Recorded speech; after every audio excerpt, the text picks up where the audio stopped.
Halo teman-teman warga otomotif Indonesia, apa kabar? Terima kasih sudah mampir di channel Topik Auto Junkyard, channel tempat mangkal pecinta otomotif Indonesia.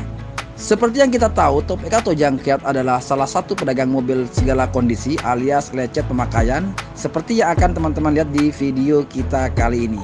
Nah, ini dia teman-teman mobilnya, Mercy W204 C200.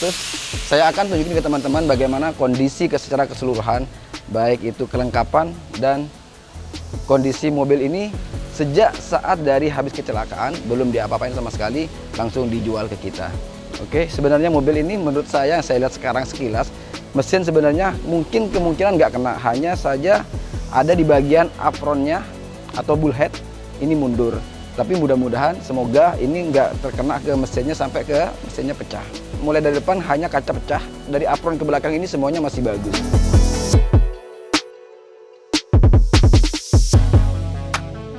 Namun kenapa mobil masih sebagus ini masuk ke tempat kita junkyard alias tempat kampakan mobil?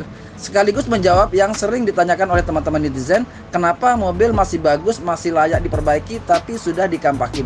Nah, di video kali ini sekalian kita akan ulas alasannya, berikut hitung-hitungannya. Jangan kemana-mana, tonton video ini sampai selesai. Oke, sebelum dilanjut, pastikan teman-teman sudah subscribe channel ini agar tidak ketinggalan video-video berikutnya. Ini kalau biasanya mobil Jepang kita tarik sedikit aja udah keluar ya. Ini kalau mobil Eropa kita tarik begini, bener-bener keras, bahannya tebal. Bantuin dong Pak.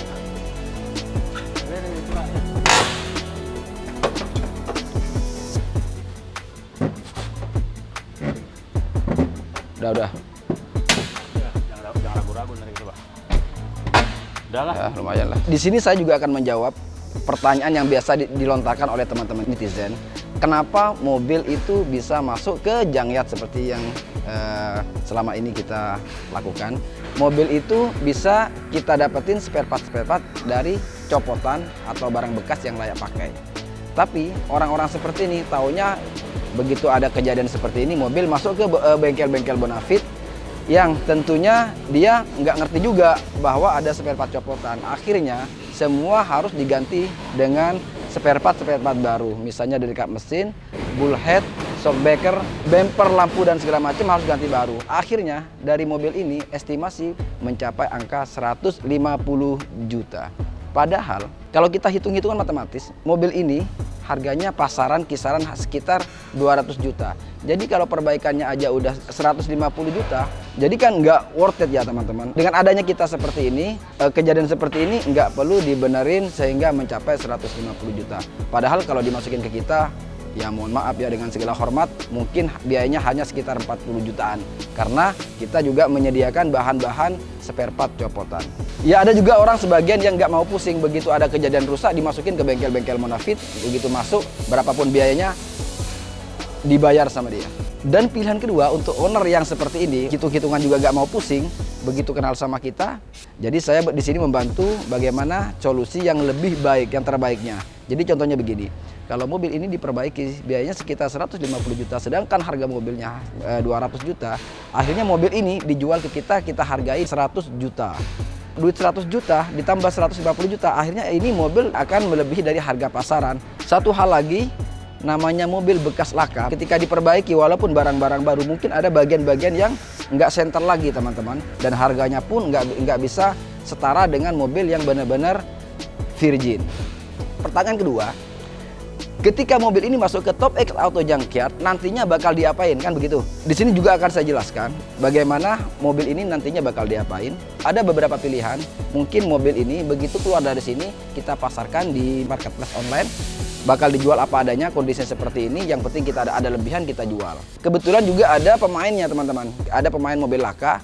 Biasanya juga dia udah punya spare partnya, tinggal beli ke kita supaya spare part yang dia punya ada manfaatnya. Yang kedua, mobil ini bakal kita jual spare part copotan.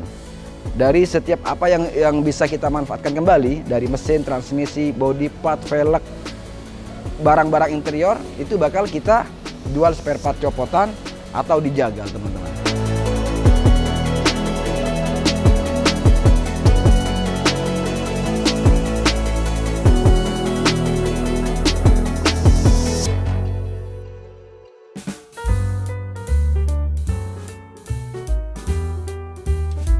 Untuk kondisi mobil ini, kalau kita lihat dari secara keseluruhan, ini mobil ini sebenarnya kerusakan hanya sekitar 20% teman-teman. Jadi nggak begitu rusak-rusak banget, bahkan airbag-nya pun, SRS-nya belum meledak. Ini hanya rusak bagian depan, itu pun atas, makanya mungkin nggak kena sensor airbag, sehingga airbag-nya nggak meletus. Lalu yang jelas kalau misalnya mobil ini mau kita perbaiki lagi, sebenarnya ini kap mesin udah pasti ya diperbaiki. Lalu juga bullhead, bagian depannya, saya udah dapatkan informasi, itu kalau beli copotan ada, kebetulan saya nggak tersedia. Lalu bullhead, radiator, kondensor, lampu, bumper, estimasi saya sih sebenarnya nggak nyampe sekitar 20-30 juta teman-teman. Nah oke, kita lanjut ke bagian bodi depan ke belakang dan interior. Ini benar-benar mobil sebenarnya masih bagus banget. Secara keseluruhan masih mulus banget. Mungkin kilometernya pun masih rendah. Kalau udah belakang udah pasti kelihatan bagus. Oke, kita lanjut ke bagian interior ya teman-teman. Interior secara keseluruhan ini benar-benar masih segar banget. Saya sendiri pun masih tertarik untuk mobil ini kita pakai lagi. Jadi ada pilihan ketiga, ternyata mobil ini nggak ada yang beli dengan kondisi apa adanya seperti ini.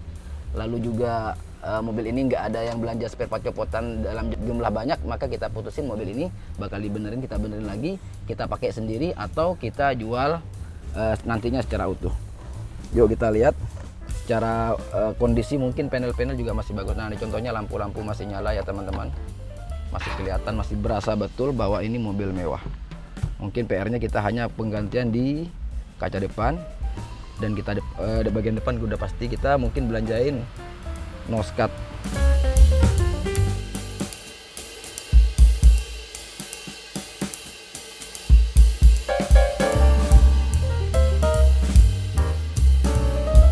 Oke teman-teman, sekarang mobil ini udah naik ke atas towing dan mobil ini bakal kita kirim ke bengkel saya, Topik atau Jangkya. Sesampainya di sana, mobil ini bakal nanti dianalisa oleh tim mekanik saya dan itu menentukan keputusannya mobil itu bakal diapain.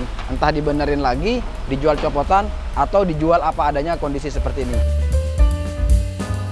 Sampai di sini dulu video kita kali ini. Pantau terus Topik Auto Jangkya. Jangan lupa like, komen, dan subscribe.